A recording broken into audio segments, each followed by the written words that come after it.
During that time, for Ford Kenya, what most people don't realize is that the party leaders didn't vote for Raila. They voted for Kijana Wamalwa. And so Raila in himself believed in himself and believed in him on his own path as a politician, and he didn't agree with the principles of Kijana Wamalwa and the leadership that Ford Kenya was going to take. So he moved out and formed his own party, NDP, which was later, which symbol was a tractor, and which is where his nickname Tinga came from. People need to go beyond narratives, because part of the narrative was Raila was given power by his father, when it was quite the opposite. When the father was alive, he preferred Paul Mwite, he preferred Gitobui Manyara, he preferred James Orengo. Raila charted his own path after the father died. This is the One Mic Show. After Raila was finally released from prison, he wasted no time stepping into the political arena. In 1992, he contested the Lang'ata parliamentary seat under Ford Kenya and went on to defeat the three-term KANU incumbent Philip Liki, who, by the way, was the brother to the late conservationist Dr. Richard Liki. The win was historic. It marked Raila's official entry into multi-party politics and the start of a long journey as a people's representative. The interesting thing, Raila was 47 years old when he first became a member of parliament. 47. Yeah, as in even older than I am right now, for those who want to know my age. But yeah, so he was 47 years old when he got 6 months. Because people think People think he started early. people think he started very early, yeah. but he was he 47 years old when he got He started. was locked up. Yeah. Yeah. So yeah. Now, Omosh, what we want to know at that time when Raila was being released from prison, I think it was a time you're either coming here, you're already here in the diaspora. It was around that time. Were Kenyans abroad really talking about Raila then, or was he still living under the towering shadow of his father, Mzee Jaramogi Odinga, who was still alive at the time? DJ Omosh. So I was already here. Yeah. So when all of this was going down, Airlift. yeah, I came with the airlift. Oh, sorry. So when all of this was going down, it's like, it's almost like a transition, right? From him to his dad. However, it's like he resonated with the younger voters. And something that he did, which a lot of the other politicians seemed not to get, was he actually started pretty early coming to the diaspora to get the diaspora involved in what was happening at home. Like he would actually come, then there would be people who would, it might be like a loose town hall. It's not something that's official, but it's amongst certain circles, like people, watu wanajuana, it's like ali vile watu wa nyumbani munaitana na watu wanajua, okay, we have baba nani amekuja kutoka home, so he's a guy who kind of like, and then a lot of the folks who are here and had stayed or was like, I guess now had come in and they were starting to have families and stuff, are guys who are either about his age mates or guys who he kind of went to school with. So those are the ones who are like they say, the parents of the guys, of the kids. You see, so when he comes, he's now Uncle Nani. Yeah. You get what I'm saying? Yeah. So yes, he's a politician, but early on, he understood that dynamic of the guys who are in the diaspora. And I think that his years of not being at home and then, going into exile, those things played a critical role in how he looked at the diaspora and understanding that thing of, if you need to raise money, you need to go and get your money from outside. Because those guys, you can sit down, have a conversation with them, and they will give you the money. Because he was a diaspora guy. Okay, you see, that's quite interesting. So that was the difference then. And then at some point, then now, of course, now we see how things have morphed years later with everybody who is campaigning. They all come here now, right? Yeah. Obviously, they've understood the game that there's money and we have a discretionary monies, and we would throw you a loose 20 or 30, which goes a longer way than 100 bob from somebody in Kenya, quote unquote, for lack of a better word. But again, he's one of those jamas who pretty early on understood how to deal with the diaspora and had lots of friends in the diaspora who kind of related with him on a one-on-one basis and then also as a politician. So let me ask a question. So after he was jailed for 7 years, when he was released, did he go to exile or he stayed in Kenya?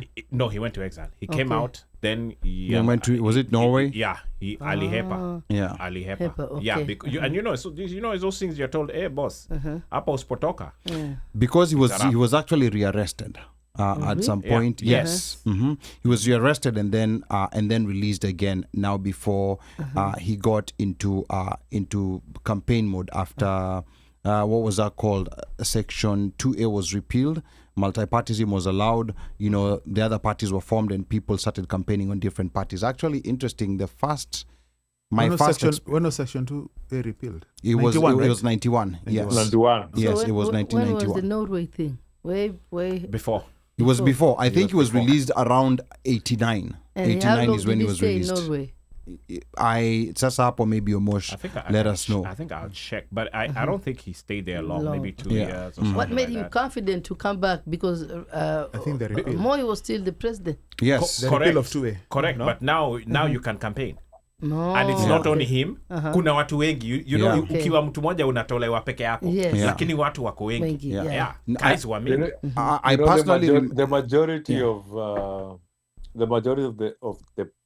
of the university students who were jailed at that particular time ended up in other countries, because it was the point even when they were freed, when they filed an annul prosecute and they were freed, most of them couldn't be hired.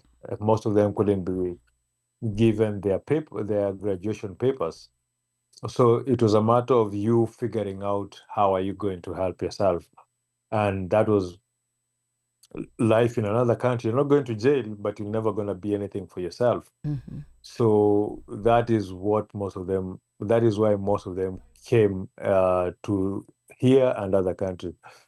Now, when multipartyism was allowed, those who had political ambition went back to the country, went back to Kenya, and they were able to join the different multi-parties, and they forged and worked with those.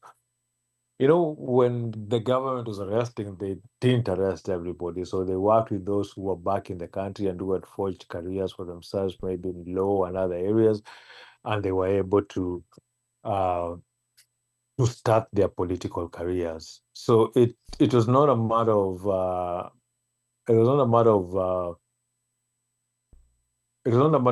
making a decision based on how things are. It was a matter of making decisions based on the circumstances and which path you had chose to live. There are some who that stint in industrial area, because even if it was you and you're a university student in college and you spend more than 3 years in jail, and then when you come out, you're told you can't graduate, you don't have a life in the country, you're going to move out if you get a chance. Yeah.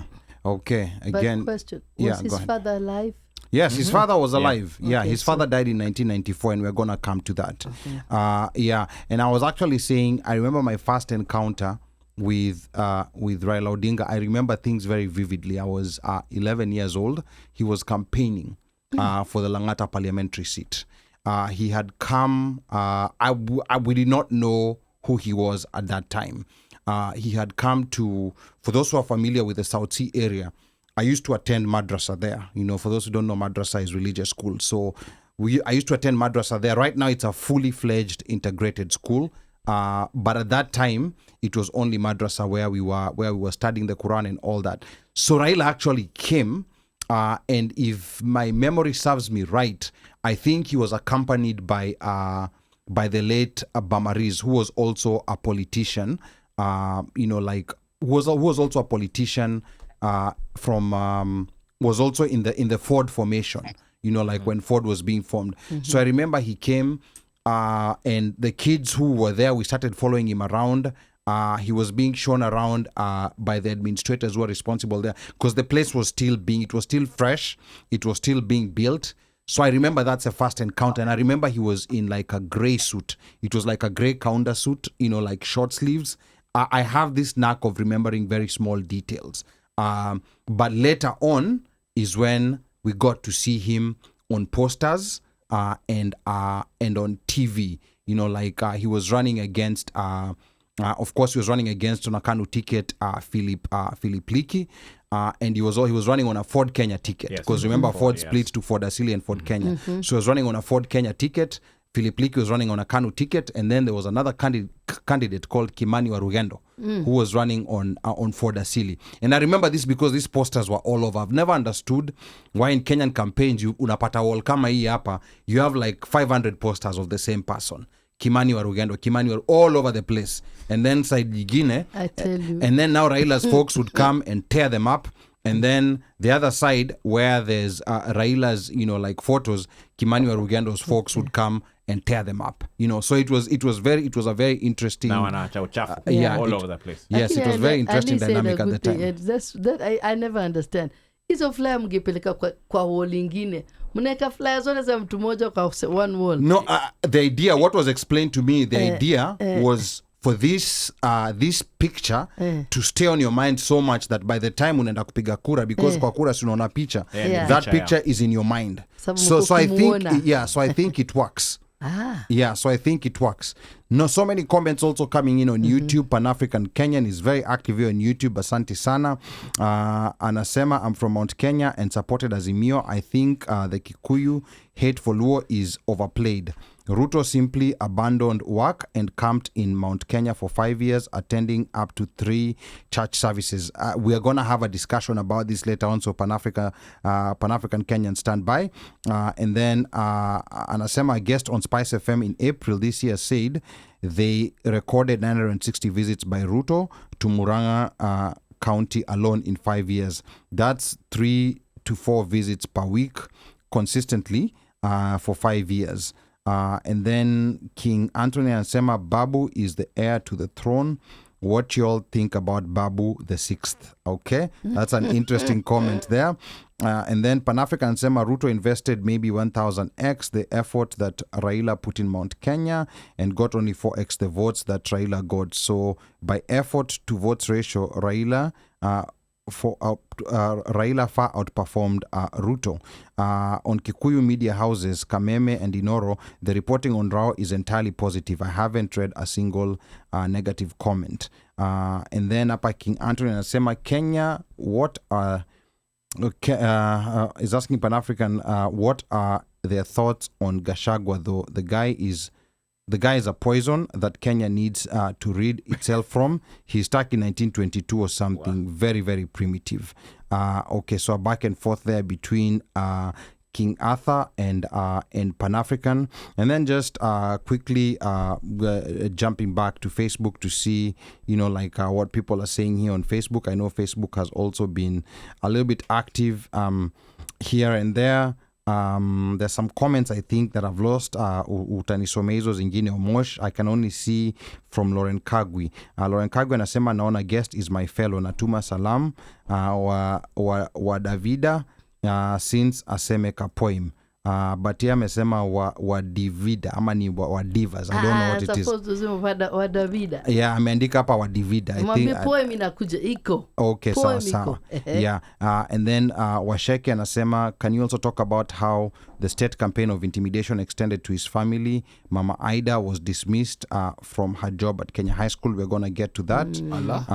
Yeah, she was. Yeah. And then hapa Lauren Kagwe anita nambia mimi ni mzee at you are 11. I was 11 years in 1992 during the election year. So you can do your calculation. Mimi sifichi umri wangu. Mimi sifichi umri wangu.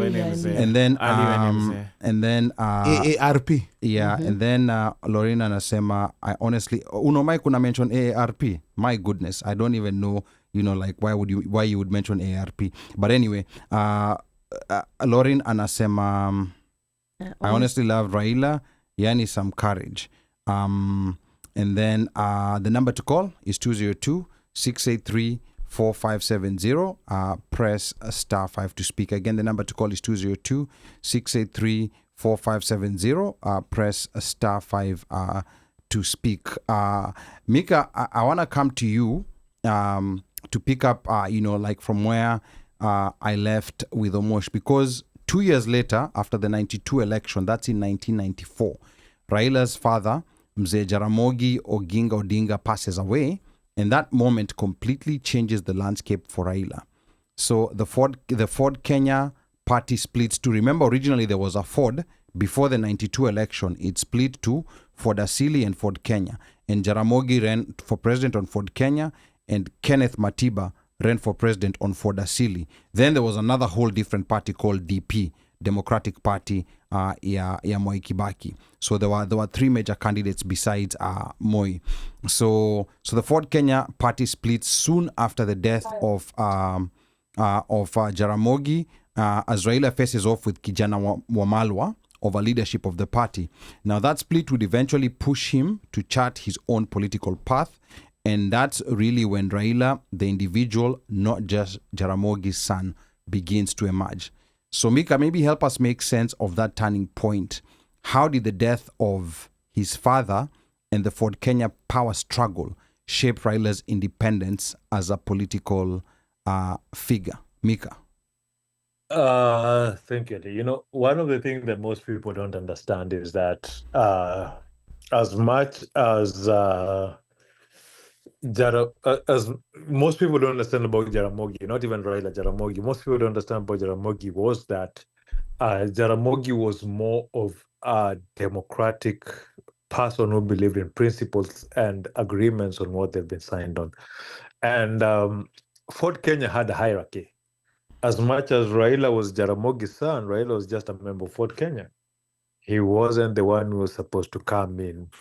And remember, even Wamalwa wasn't the one who was supposed to come in. The person who was supposed to come in was Masinde Muliro, who passed away. So Wamalwa came in and took, who was given the vice chairmanship under Jaramogi. And during that time, for Ford Kenya, what most people don't realize is that the party leaders didn't vote for Raila. They voted for Kijana Wamalwa. And so Raila in himself believed in himself and believed in on his own path as a politician, and he didn't agree with the principles of Kijana Wamalwa and the leadership that Ford Kenya was going to take. So he moved out and formed his own party, NDP, which symbol was a tractor, and which is where his nickname Tinga came from.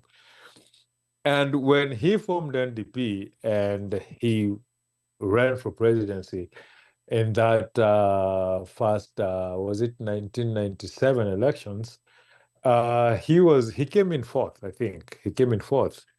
And people thought of him like, this is just a joker. But what most people don't understand is that Ford Kenya was a very huge party, and Raila breaking out, he took a huge chunk of that party. And Raila, in his visionary state, when he formed NDP, he included people from other tribes into his party. As much as he knew he had the support from his people, from Luo Nyanza, he included other people in his structure of his party of NDP to come from other tribes, in knowing that he's going to strengthen that party and grow with it. And in his quest of strengthening that party and working and growing it is when he went and joined KANU. And when he joined KANU, a lot of people are like, okay, Moi is solidifying his base. Moi is doing is adding stuff, as in Moi Moi has taken out a threat that he knew was growing. What most people never realized, and up to today, I myself laugh about it, is that he went in as a Trojan horse. Because KANU was never going to die. KANU was never going to weaken. That merger between KANU and NDP, which is supposed to strengthen KANU, is what weakened KANU and killed KANU. Because when Raila left KANU, he left with the soul and heart of Kanu. Yeah, he left with so many people. And actually, now Mika, going back, that's a very interesting point in Kenyan history that I think there's a lot of unfamiliarity, and that's why people need to go beyond narratives, because part of the narrative was Raila was given power by his father, when it was quite the opposite. When the father was alive, he preferred Paul Mwite, he preferred Gitobui Manyara, he preferred James Orengo. Raila charted his own path after the father died. But now, like Mika brings us to, like a very important intersection. And this was before the iconic Kibaki Tosha moment. Kibaki Tosha came in 2002. At this time, Mika and I, are still in Kenya. Omosh and Uno Mike, they're deeply here in the US, wanafanya kazi, all kinds of different jobs. But sasa sisi, we are still in Kenya, tunawika huko. But before that iconic Kibaki Tosha moment, there's a chapter in Raila's journey that really shows the complexity of his politics, which is part of what Mika is talking about. You see, after stepping out from his father's shadow in the mid-90s, Raila threw himself into one of the boldest citizen-led reform movements Kenya ever had, that was then known as Ufungamano Initiative. That was in the 90s, in the late 90s. This was a powerful coalition of churches, civil society, and pro-democracy leaders who were tired of waiting for the government to deliver a new constitution. Raila was right there in the thick of it, fighting to make sure the constitution belonged to the people, not to the politicians. But in a surprising turn, Raila made what many saw as a controversial move. He joined forces with President Daniel Arap Moi, merging his party NDP with KANU. To some, that looked like a betrayal, but in hindsight, some say it was a strategy. Like Mika has used an interesting word. Raila went in as a Trojan horse, because KANU was meant to live forever. And then Raila entered the belly of the beast to understand how power really worked.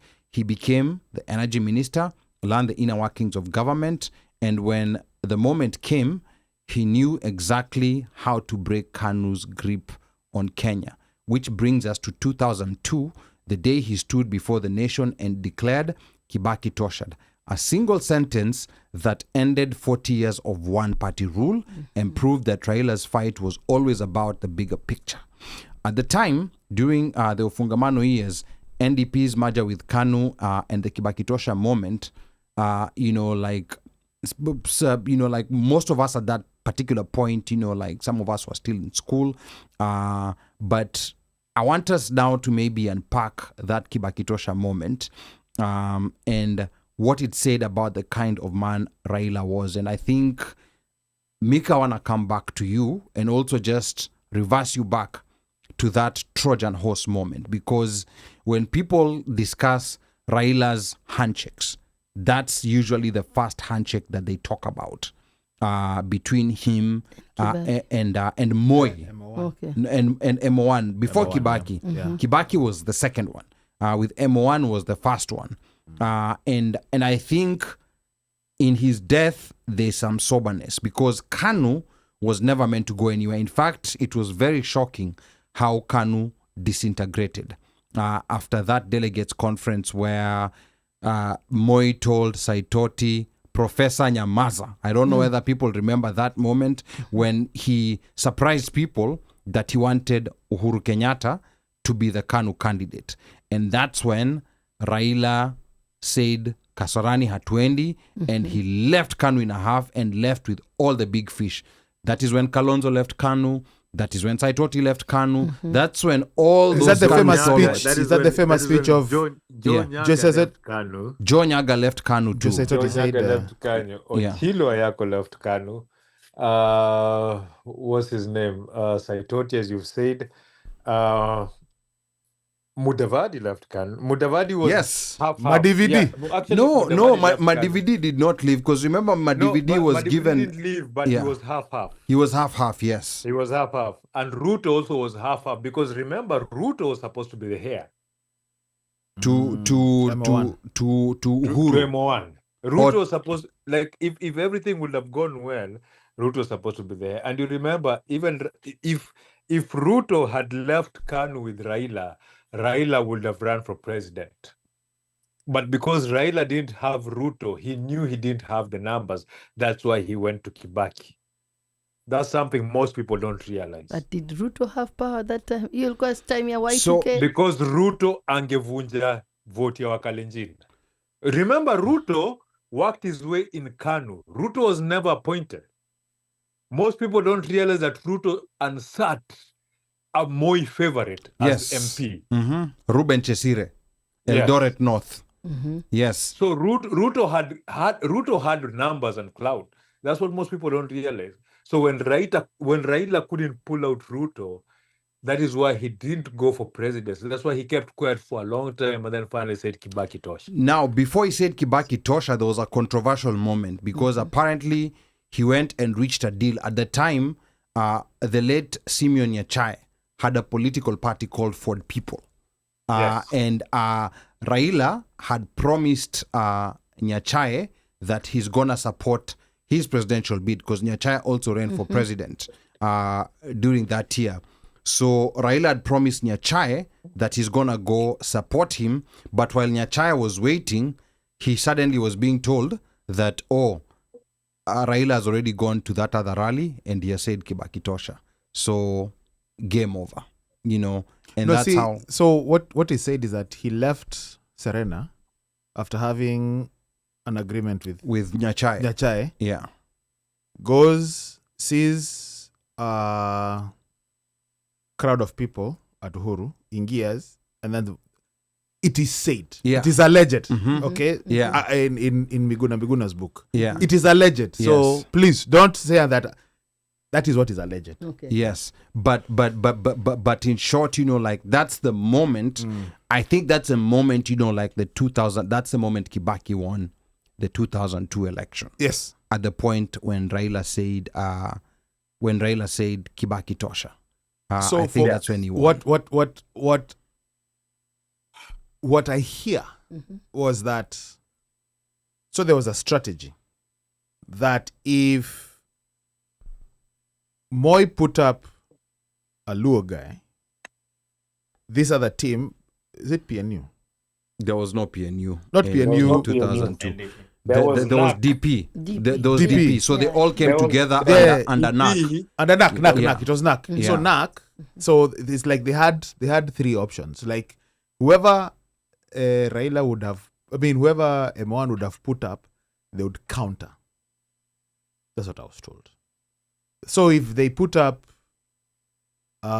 if they had put up, If they put up Raila, if he had put up a Luo guy, they would Mhm. put up Raila. If they had put up a Western guy, they would have put who was the other strong person in Kijana Wamalo. But then Kijana. you know one Yeah. thing. I mean, Uno, those are the stories that we hear, that when it was pretty much it was a plan such that it doesn't matter who Moi put up. we have our base. Pia we have hata sisi tunachoma mtu. Yeah. Tuko na base. Go ahead, Mika. Yeah, Mika had no, something to the say. thing is this: if Moi would have put up Raila, Kanu would have been in power. Simple as that. You remember when Raila said Kibaki Tosha, Moi reached out to Kijana Wamalwa. And there was a time that Wamalwa was wavering kidogo, karibu aseme aende kwa Uhuru atoke NAC, and then akaambiwa atakuwa vice president, akabaki huku kwingine. Oh. Because even if you remember quite properly, that NAC alliance, that NAC alliance, Who are the principals in NAC Alliance? The principal in NAC were at first ilikuwa Ngilu, Kibaki na Wamalwa. Yes. Yeah. And then so when Raila joined in, even the rest of the small opposition ilibidi wakimbie, Nyachae peke yake akabaki kando peke yake. But then so the thing was, when Raila came in, I think Wamalwa felt some kind of way because they had beef uko Fort Kenya, but there was a point right close to the election when Moi had reached out to Wamalwa and he nearly flipped Wamalwa. Yes, that was a season of political intrigue and betrayal. I remember that was a very active political year in Kenya. You know, like things were changing, things were moving very fast. You know, in a lot of campaigns, and of course, KANU still had that stature. You know, like the party from independence, and you know, like Mika said, there's a possibility that Baba might have gone in there strategy-wise as a Trojan horse, because remember, these strong parties.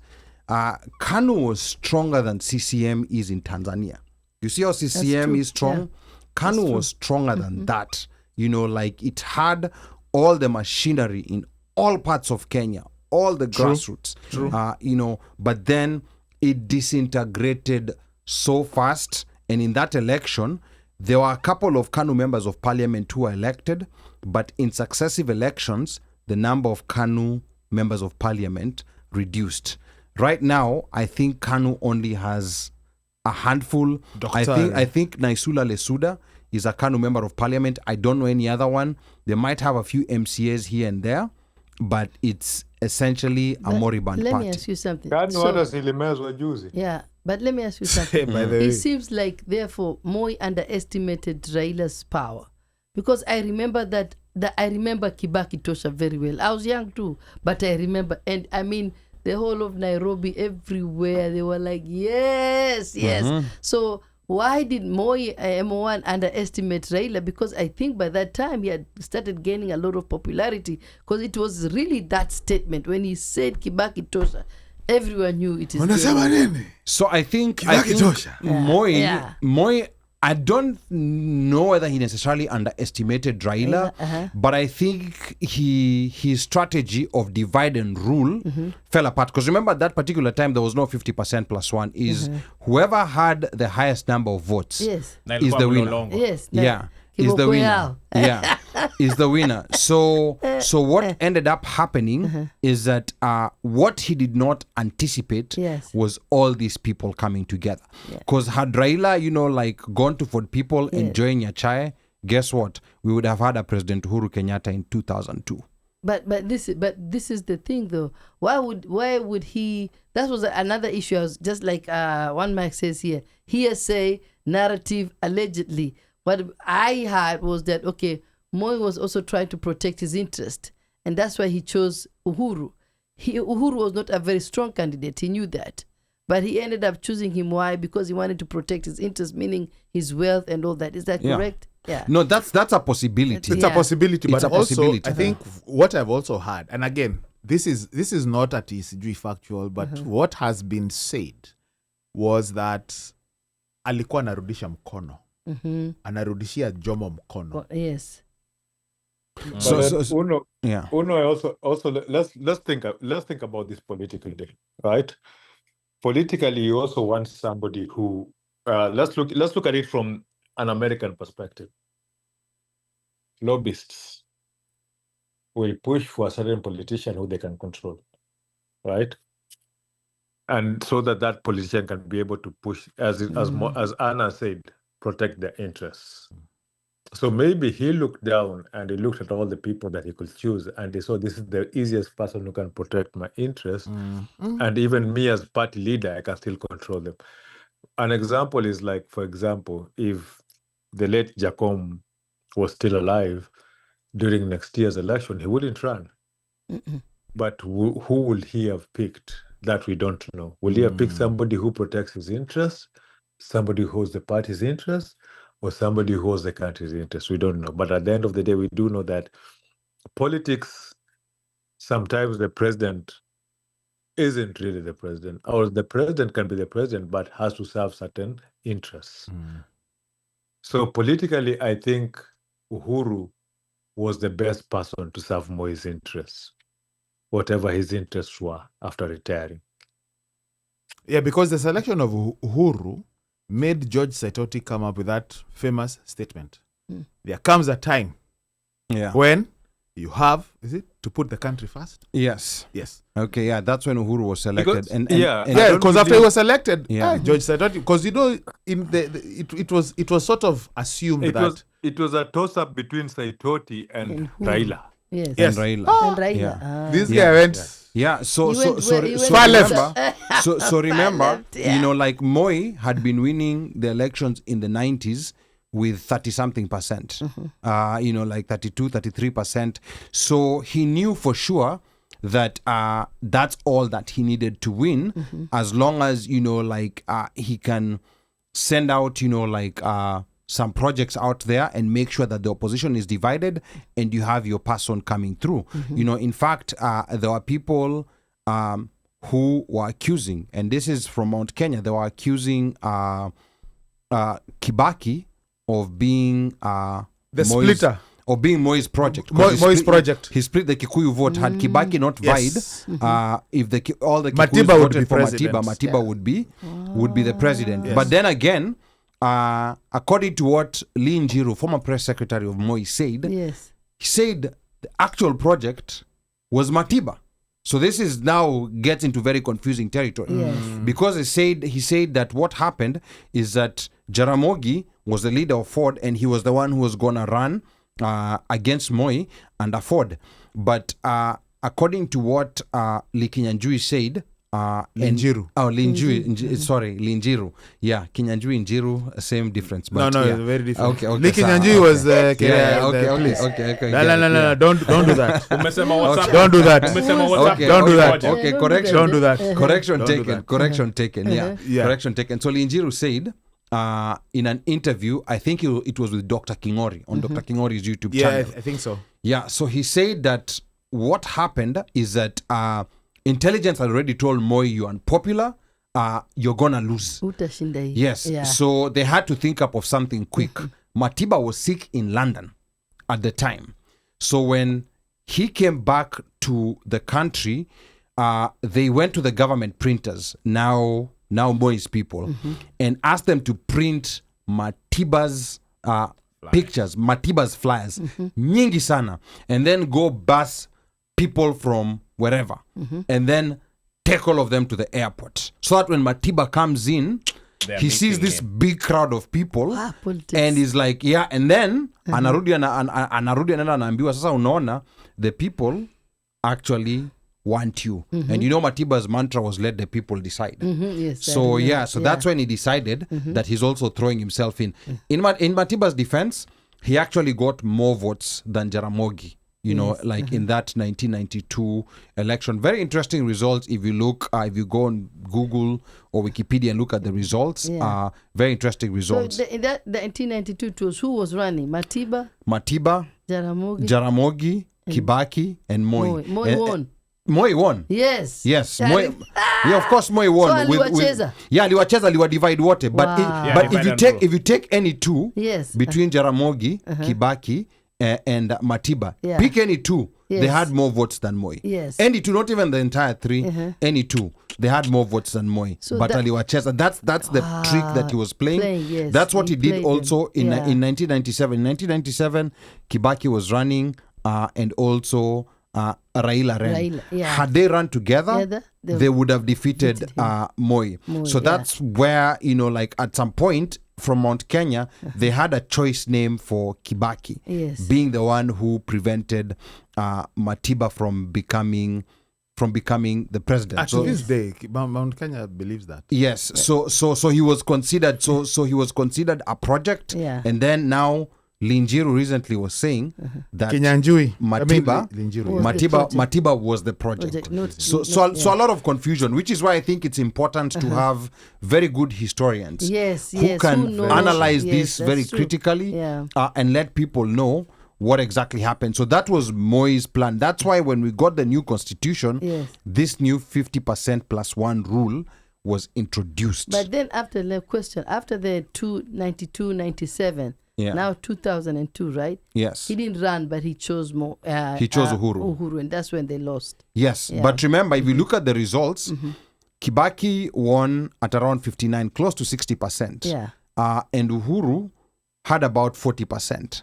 So that 40% was enough. Had one of those principles, you know, like stepped aside, Yes. we would have had a President Uhuru and we would have had a very strong Kanu. You know, like after 2002, potentially no new constitution.